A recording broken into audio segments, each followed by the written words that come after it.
Hey everyone, just wanted to share about this one. I just saw din pala about this on Karen's post sa Facebook. So I just parang get inside Wise to see what this is all about.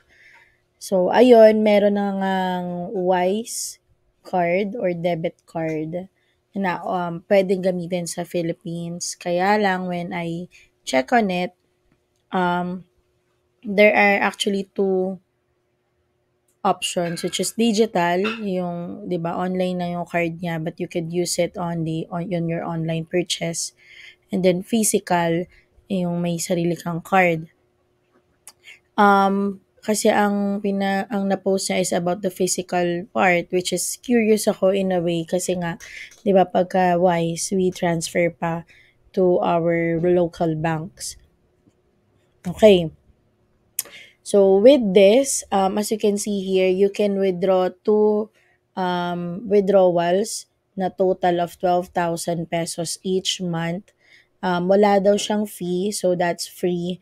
Pero if it's more than 12,000, you get to charge na 30 pesos per withdrawal.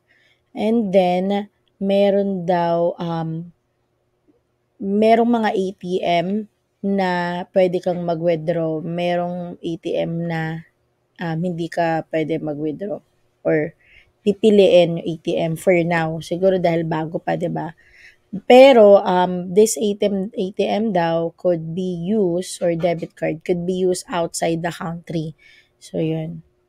That's a biggest parang take note kung digital nomad ka and you wanna use this card outside.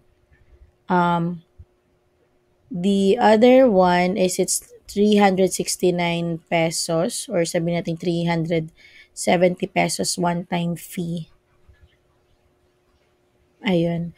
Ang naisip ko lang dito, hindi siya mapa-follow through ng local ano natin, parang bank. Kunyari mag-apply ka ng loan for housing or car, gano'n. Hindi siya makikita in a way na parang 'pag bangko mabe-verify on the back end. 'Yun yung naisip ko, parang hindi kasi 'di ba hindi siya local bank. Ayun. So, 'yun yung isa pang thought ko, and yun, bilang ano, medyo mabagal yung aking decision making, I would say na parang nag-slack nga ako. I will give this a thought muna. Hindi mo na ako order or whatnot. Although mura lang naman siya, 'di ba? Kaya lang, yun yung naisip ko, kung hindi naman siya nakikita na income mo dito sa Pilipinas, in regards with building your credit or your parang capacity na may nasasweldo ka monthly. Lalo na ngayon sa freelancer sa atin, 'di ba? It's very important na may ganun.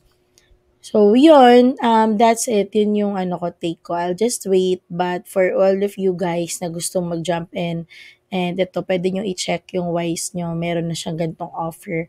And it might be helpful for you, lalo na nga kung nasa ibang bansa ka. And thank you, everyone. Bye. Happy Monday.